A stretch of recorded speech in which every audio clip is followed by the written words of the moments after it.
Now the verse is in front of us here. It says it clearly that there's a 3 messengers was sent, and those 3 messengers are Paul and John and Peter. Now the Muslim, they will say to you, where in the Quran it says that?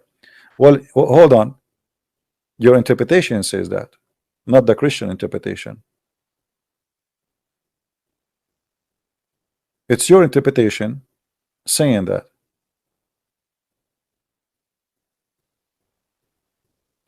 And look what the Quran says here. And I find this is very important. Where Muhammad, he started from the Bible. It says, follow those who do not ask you any wages. Who is the one who says that? Paul.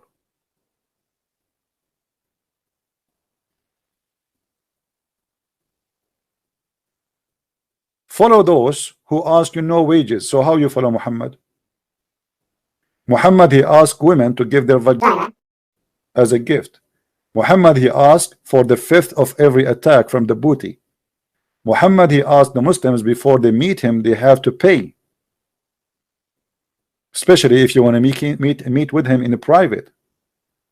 So this is a verse fit perfectly with the messengers of Jesus who ask for no wages, and this is why we should follow them. And this is why the verse says, follow those who they ask you for no wages. And you can go right now, check yourself, chapter 36, verse number 21, 22, 23 is talking about who. You will see that the Muslim scholars in every way, in every mean, agree that those are the messengers of Jesus the Christ, and one of them, his name in Arabic is Paulos, and that's mean Paul in English. And the second one was Peter and John. So the Muslims always, they attack Paul because they are ignorant, not because they already knows what is written in their book. The funny about Muslims is they are the last one to know. It's the same as Muhammad. When they told him that your wife is cheating around, Muhammad is the last one to know, because Jibreel is going blind. He will not tell him.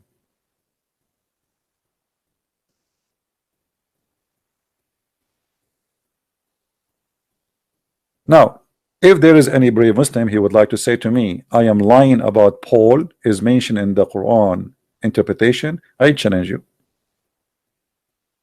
And here, by the way, we have a question. How Jesus can make somebody messenger of God if he is a messenger himself? Imagine I am just, a messenger, and then I make you a messenger. Can a messenger make somebody else a messenger of God? No, he cannot. A messenger of God have to be sent by God, not by Jesus, unless Jesus is God. So the chapter here proved to us that Jesus must be God. Otherwise, how those 3 messengers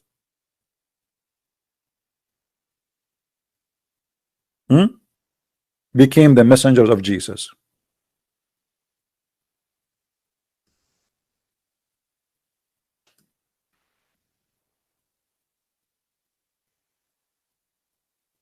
As somebody said in the text now, it says messenger of messenger of messenger. That will be funny. So if Paul and Peter and John are messengers of Allah according to the Muslims, and again I say that Muslims are adding those names because Muslims are the same as a priest. When I'm talking about Islam or Muhammad or his religion of Islam is the same as lost its honor, and she is trying to earn honor. So she tried to say this guy, he is my cousin, and this guy is my cousin, and this guy belonged to me, so they search for all the good names. What we need, like Mary, let us bring Mary. Isa, bring Isa. Musa, okay. Paul, come on, Paul. John, let us add John. Peter, let us add Peter. Why? Because Muhammad, he have no honor, and he is trying to make honor of himself by adding those names to his cult. Did you ask yourself why the Christians don't say Muhammad was a prophet and he was a messenger of Jesus? Because that would be horrible. That would be an insult to Jesus. But Muhammad is speaking about Jesus and Paul and Peter. That will be honorable to someone like Muhammad, not vice versa.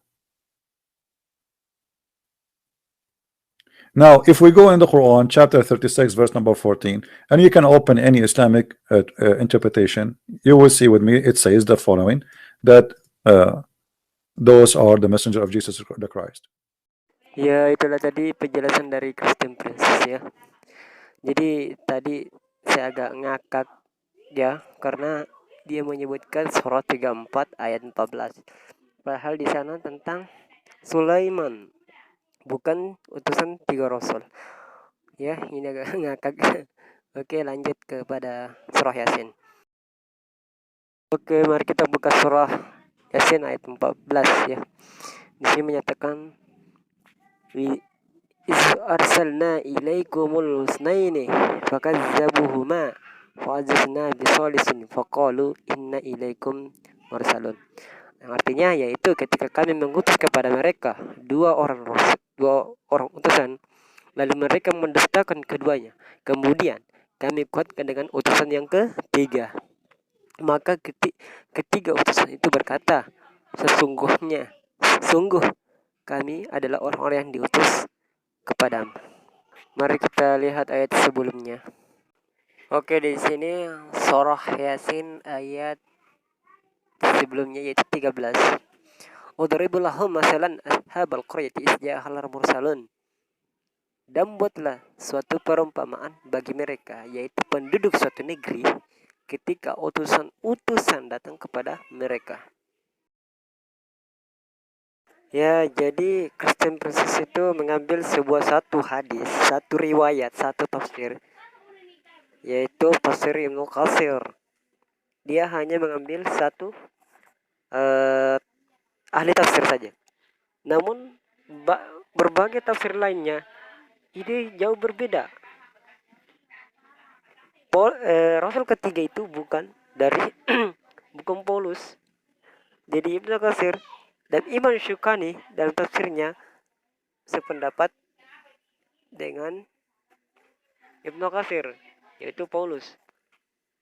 Atau dalam yang menyatakan Imam Syukani,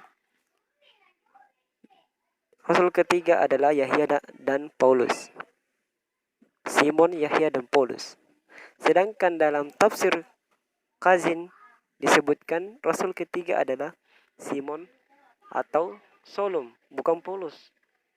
Nah, ini berpendapat yang tidak dikutip oleh Christian Princess karena ini tidak bisa dijadikan hujjah, dikarenakan para pakar ahli tafsir ini berbeda pendapat.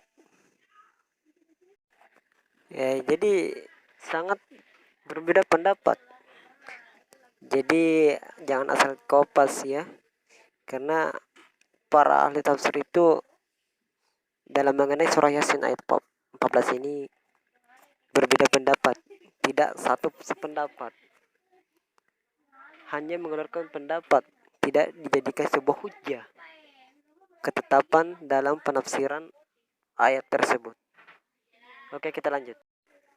Ya, Paulus di mata para ulama Islam, para ahli tafsir, para ulama Islam menganggap Paulus pendusta sebagai orang yang paling bertanggung jawab dalam mengubah agama Nasrani yang asalnya berasal tauhid murni kepada paham Trinitas dan dalam mengubah hukum-hukum Taurat. Kita akan kutip nanti ayat-ayat dalil-dalil di mana Paulus ini tidak sejalan dengan ajaran Yesus Kristus. Oke, Al-Qazin dalam tafsirnya dikatakan bahwa orang yang menampakkan hal ini, kata Yesus, adalah orang yang Yahudi bernama Paulus. Dia memasukkan agama Nasrani, menyesupkan faham ini di dalam agama Nasrani untuk menyesatkan umat Nasrani. Ya, Imam Ibnu Al-Bukhari menyatakan bahwa Rabi Yahudi bersepakat untuk menyuap Paulus keturunan Bunyamin. Ini sudah jelas mana mungkin para ulama ya menyetujui Paulus adalah Rasul Allah. Mana mungkin? Ini jangan ke tafsir-tafsir hanya ngambil satu tafsir, tapi ambillah dari berbagai tafsir agar untuk mendukung, jangan hanya satu. Aduh, jangan ambil satu tafsir itu kafir saja, tapi ambil juga tafsir yang lain untuk mendukung. Makanya tidak mendukung, dia hanya mengambil satu yang mendukung apa yang dipikirkan Kristen sendiri, dijadikan hujah, padahal para ulama berbeda pendapat, tidak sepakat, tidak berbeda, sangat berbeda pendapat. Makanya jangan dijadikan hujah hanya satu, ya. Perlu tafsir lain untuk menguatkan tafsir Ibnu Katsir. Aduh. Ya, oke, kita bisa lihat di sini perbedaan antara ajaran Yesus dan ajaran Paulus. Kita ambil sedikit beberapa ayat saja ya untuk singkat-singkatnya. Jadi pada perjanjian lama disebutkan dalam Ulangan pasal 27 ayat 26, terkutuklah orang yang tidak menepati perkataan hukum Taurat. Terkutuklah orang yang tidak menepati hukum Taurat dengan Taurat ini dengan perbuatan, dan seluruh bangsa ini harus berkata amin. Ini seakan-akan ini doa. Terkutuklah orang yang tidak menepati hukum Taurat. Maka seluruh bangsa harus mengaminkan ini. Wah, ini keras juga ini. Luar biasa. Makanya Paulus ini berusaha untuk menghilangkan hukum Taurat tersebut. Ya, kita bisa lihat di sini ayat perkataan Yesus Matius pasal 5 ayat 17 sampai 18. Ya, di sini jelas bahwasanya Yesus datang bukan untuk meniadakan hukumnya, hukum Taurat, melainkan untuk menggenapinya. Menggenapi, bukan menghapus atau meniadakan. Ya, sesungguhnya selama belum lenyap langit dan bumi, maksudnya langit dan bumi lenyap, kiamat. Sesungguhnya selama kiamat belum terjadi, satu iota atau satu titik pun tidak akan ditiadakan dari hukum Taurat. Ya, kita lihat perbandingan perkataan Paulus dari Roma pasal 7 ayat 6. Tetapi sekarang kita telah dibebaskan dari hukum Taurat. Bayangkan. Sebab kita telah mati bagi dia. Mati karena Yesus. Setelah Yesus mati, hukum Taurat juga itu mati. Ini mengerikan ini. Padahal Yesus sendiri selama bumi dan langit masih ada, hukum Taurat itu ada. Paulus takut hukum Taurat kali. Mari kita lihat ayat berikutnya. Nah, kita lihat di sini Efesus pasal 2 ayat 15, sebab dengan matinya sebagai manusia itulah membatalkan hukum Taurat. Kematian Yesus Kristus membatalkan hukum Taurat. Hukum Taurat itu sudah hilang. Padahal ketika Yesus masih hidup, hukum Taurat itu masih ada, masih ditegakkan. Aduh, mana mungkin Kristen Yesus mengutus Rasul Paulus untuk meniadakan hukum Taurat, sedangkan Yesus sendiri menghidupkan hukum Taurat, bukan mematikan hukum Taurat. Gimana ini Kristen Precious? Paulus menganggap kematian Yesus sebagai akhir dari hukum Taurat. Ya, kita lihat Galatia pasal 5 ayat 4. Kamu lepas dari Kristus jika kamu mengharapkan kebenaran oleh hukum Taurat. Kamu hidup di luar kasih karunia. orang yang membenarkan hukum Taurat, ia akan hidup di luar kasih karunia. Perkataan Paulus. Luar biasa ini. Kita lihat lanjut ayat. Dari Raja-Raja itu, ayat 61, supaya segala bangsa di bumi tahu bahwa Tuhanlah Allah, ya, dan tidak ada yang lain, dan hendaklah kamu berpaut kepada Tuhan Allah kita dengan sepenuh hati, dengan hidup, dengan menurut segala ketetapannya, dan dengan tetap mengikuti segala perintahnya, seperti pada hari ini. Ini perjanjian lama, ya. Kita masuk kepada sabda Yesus Kristus. Oke. Inilah hidup yang kekal. Inilah hidup yang kekal. Yaitu bahwa mereka mengenal Engkau, satu-satunya Allah yang benar, dan mengenal Yesus Kristus yang Engkau utus. Ini pengakuan sendiri dalam perjanjian lama juga. Ini kesinkronan. Tapi ketika melihat perkataan Paulus ini tidak ada kesinkronan lagi. Oke, kita lihat Allah yang memanggil kamu sebagai persekutuan dengan anaknya Yesus Kristus, Tuhan kita, adalah setia. Ini penggabungan.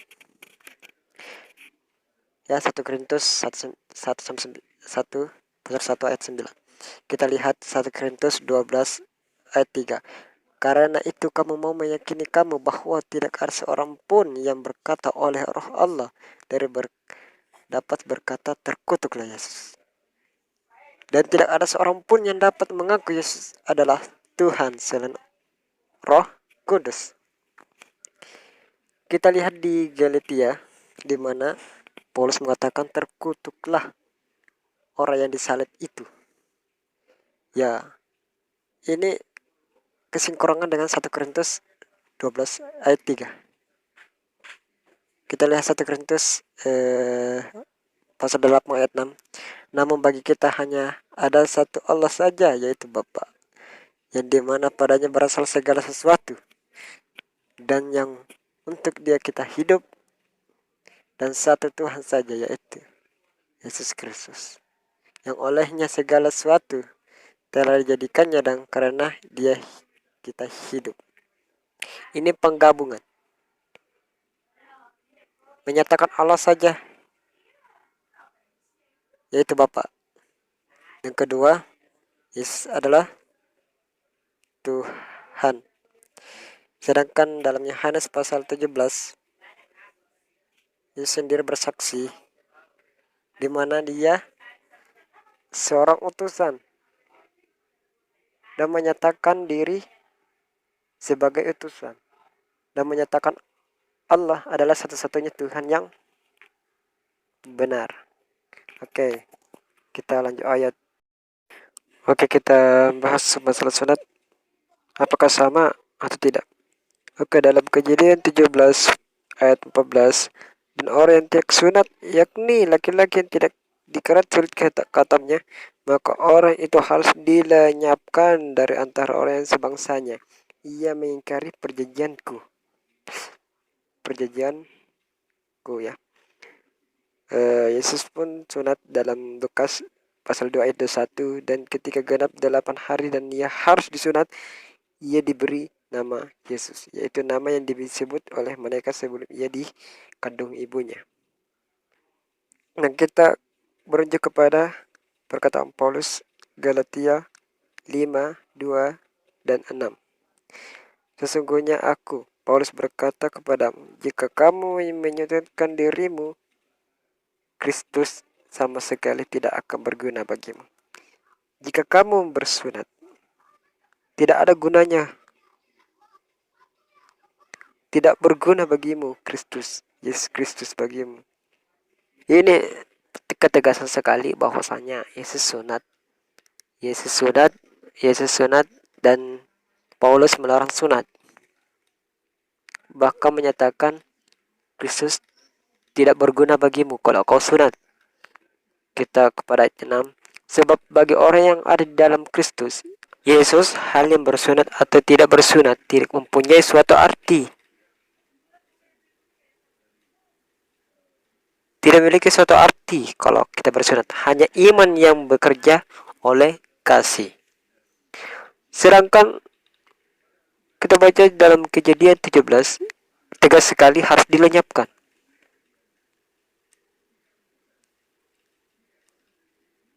Dan Lukas 21, Lukas 2 ayat 21. Dan ketika genap 8 hari, ia harus. Di sini Paulus ingin meniadakan hukum Taurat, makanya tidak diwajibkan sunat. Luar biasa.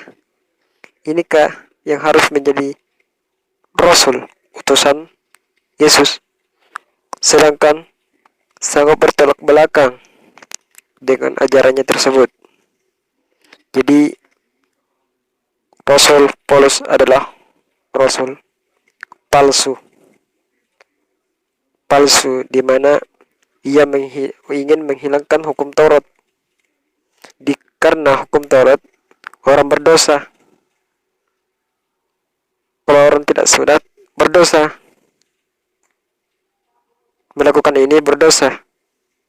Makanya Paulus ingin menghilangkan hukum tersebut supaya dosa itu tidak ada. Aneh sekali. Sedangkan Christian Princess merujuk kepada Paulus, utusan dari Yesus. Aneh. Kenapa utusan bisa bertolak belakang dengan pemahaman yang mengutus? Jadi menurut saya Paulus ingin menjadi rasul, mengangkat dirinya sebagai rasul, ingin diakui sebagai rasul. Astagfirullahaladzim.